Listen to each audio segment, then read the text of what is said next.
We're just a little over a week away from the start of the college football season. We are so happy to be joined now on the Higginbotham Hotline here on Three Man Front on Jocks. Shehan Jeyarajah, he joins the program from CBS Sports. Shehan, thanks for joining us, and welcome to the program here in the Deep South. Having me. It's an honor to be on. Well, listen, we appreciate it very much. And before we get into the national scene, we've just been talking about this incredible gift that David Booth has given the University of Kansas. We were just remarking about how incredible that new stadium renovation looks in Lawrence. And you've covered the Big 12 for a good while. Just talk about how this and David Booth's family and everything that they've done for that Kansas program, how they have really put this program back on the map in regards to competition, especially with Lance Leipold. Yeah, it's fascinating, right? I was doing some research on David Booth this morning. Obviously, their stadium's been named David Booth Stadium for a very long time. And it's fascinating. He is the same David Booth that, like, the University of Chicago's business school is named after. He is a big-time philanthropist in the college world. And he has been huge from a football perspective. A lot of programs, especially those with good basketball programs, are pulling away from football, are unwilling to invest at the highest level. And, for a lot of the 2010s, that was the case at Kansas. But I think the combination of David Booth, of Lance Leipold, of their new AD, Travis Goff, who's been there for a few years, they have reinvested in football. And I think they look around and they know, hey, during the last round of realignment, there probably was a piece that made us a little less attractive, that we have been miserable on the football field for so long. Well, they are doubling down in a big way, whether that is giving a competitive number in revenue share to the football program, whether that is revamping and building a whole lot of a new facility. And they're also creating a massive entertainment district around the Kansas football stadium. So they're hoping that all of this can ultimately lead to this being a destination football program. And again, this is something that even just 5 years ago, you never would have believed. The Baylor Bears, Auburn Tigers coming up on a Friday night in Waco. Much anticipated, obviously, in this part of the country. You really like this Baylor team, and part of that is the way that they finished the 2024 season. When you look at Dave Aranda heading into this season with the expectations that are there, the quarterback and the running back tandem that they have, what presents the biggest challenges for Hugh Freeze and the Auburn Tigers heading into Waco? Well, I think that they just have the chance to be really dynamic offensively. They've got a quarterback in Sawyer Robertson that I would argue is a top 2 quarterback in the Big 12, along with Sam Levitt at Arizona State. They've got the best running back in the Big 12 in Bryson Washington. They've got 4 starters back on an offensive line that was pretty good. They've revamped their receiving core with Sawyer coming back and bring back 2 of their top receivers and also a really, really good tight end, and Michael Trigg, who came over from Ole Miss last year and broke out. So they're just super dynamic offensively. Now, the place where I think Auburn might be able to get them and where I think Hugh Freeze really has to try to hit their buttons is they are rebuilding in the secondary. They were a struggling pass unit last year, and Auburn, of course, has maybe a top 3 wide receiver core in the entire country. So a lot's going to be on that passing game to deliver quickly because Baylor has the ability to put up points in a hurry, and Auburn's going to have to keep up. In regards to these coaches' polls, we've been debating whether they're relevant or not any longer. We know the CFP, that's the ultimate voice of what happens when it comes to the top teams in college football.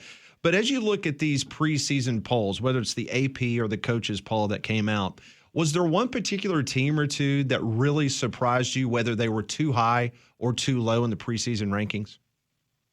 Yeah, I mean, I think overall the polls are pretty good, but I don't know that I see the vision on Michigan right now. Like, I know that 2 years ago they won a national championship. They ended the year on a hot streak, of course, beating Ohio State and Alabama in the final 2 games. But so many of the best players from even 2024 Michigan are gone. Guys like Colson Leveland, like Mason Graham, like Will Johnson.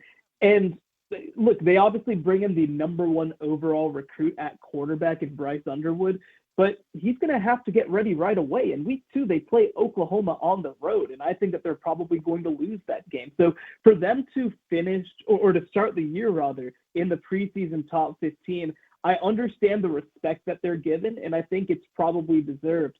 I just don't see them as that level of team at this point. What about the Clemson Tigers and Dabo Swinney? A lot of expectations there and a lot of reason to be excited if you're a Tiger fan.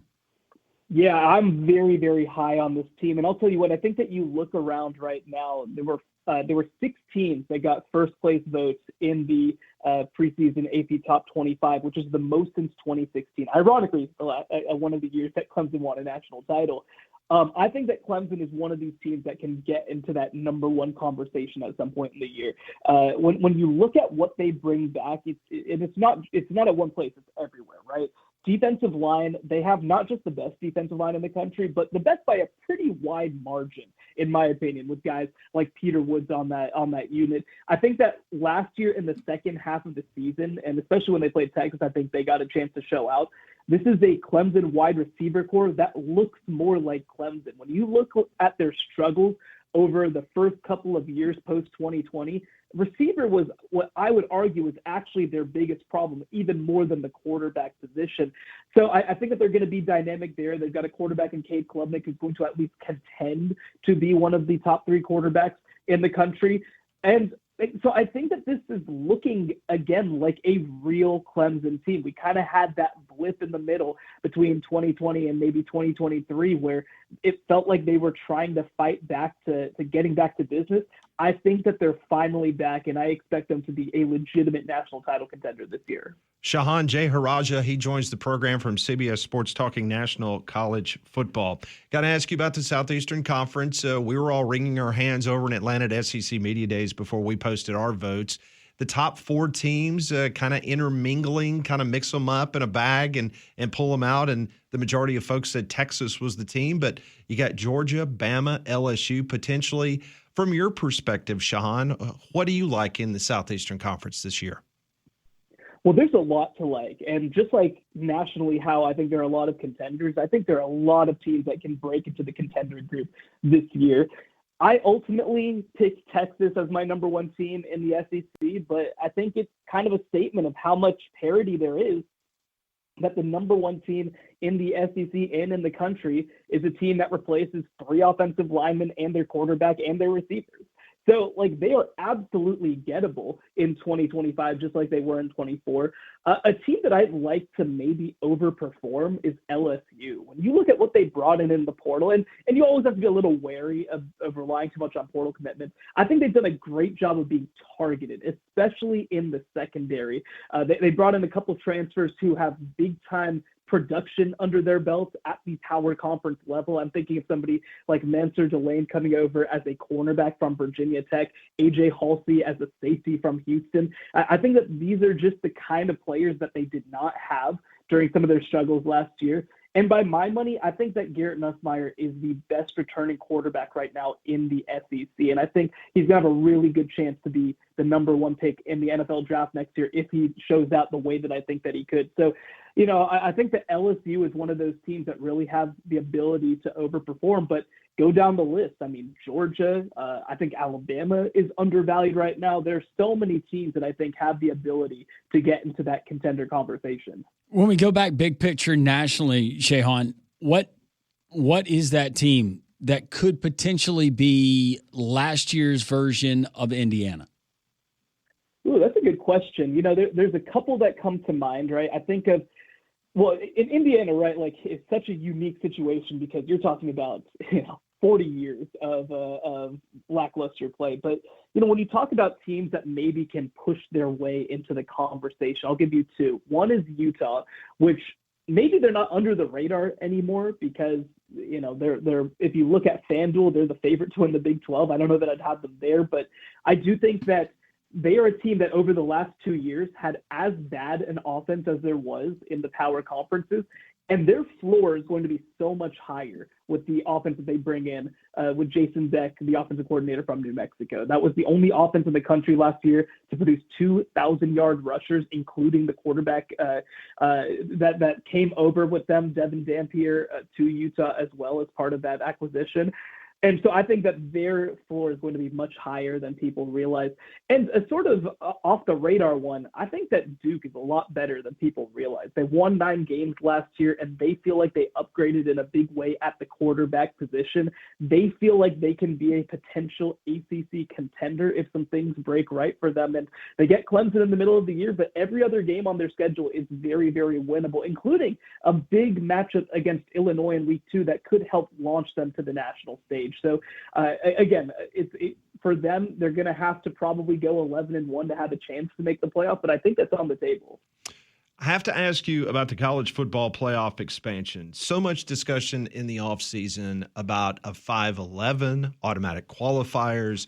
When the dust finally settles before December 1st, where are we in regards to the college football playoff expansion? I think that if you ask me at this moment, I think that we're not going to have a new agreement, and I think we're going to go into 2026 looking like we're going to do a 5+7, the same 12-team playoff that we had last year and this year. Now, eventually, I expect we're going to end up at a 16-team with a 5+11 model, because here's the reality. When everybody in college football is against the Big Ten on an issue, I just don't think that gives them a whole lot of wiggle room. And every other stakeholder here wants it to be only 5 auto bids. And frankly, I mean, I've been on the record about this. The idea of 4 guaranteed auto bids for the SEC and the Big Ten to me is frankly like non-competitive. It's like anti-competitive to me at a certain point, right? Like why should the team that finishes 4th in the Big Ten, regardless of where they finish in the rankings, be guaranteed a spot? And frankly, I mean, how many years will there not be 4 teams that deserve a spot? I don't understand this desire to try to guarantee your 4th best team a spot, because ultimately I think it really ruins kind of the nature of conference championship races as well. I loved the fact that Clemson was able to pull an upset and get their way in the ACC title game. I think that that's how it should be, and I think that conference championships should be considered really valuable. So I think that by the time that 2026 comes around, probably we're looking at a 5+11, but I don't think it's going to be decided by December of this year. I don't disagree at all. That is Shehan Jeyarajah. You can follow his work there at cbssports.com. Hope you come back, Shehan. We really appreciate your time and your insight. It should be a really fun college football season about to kick off next week. Well, I named Birmingham as one of my top 4 college football cities in the country, so I would love to come back anytime. All right, sounds good. Thank you. That is Shehan Jeyarajah joining us on the Higginbotham Hotline. All of our guests join us on that hotline. You deserve solutions that are built for you. Higginbotham is your one-source solution for insurance, financial, and HR services. Well, speaking of college football, sports, and music, there's no better place in town to enjoy those 2 things than the Finnick. The Finnick is your front row seat to the best entertainment, massive screens that got explosive sound from every seat in the house. The experience is bigger, brighter, and bolder. And their new restaurant menus we're cheering for, with wings that win MVPs, wood-fired grilled burgers stacked like your fantasy team, steaks so good you'll forget there's a game on. On top of that, they get delicious salads, fresh seafood, large selection of Finnick beverages. The Finnick's new 6-day schedule includes live acoustic acts. That's today through Friday, Wednesday through Friday from 5:30 until 8, followed by live bands at 10 o'clock on Fridays. Saturdays, Sundays, and Mondays, they're dedicated to sports. When all the video screens, all the video boards throughout the house with the music or turned down, it's not going to get in the way. You'll actually have the big game. So Alabama's playing a big game, Auburn, Baylor. You're going to turn that sound up so you can enjoy it as a fan.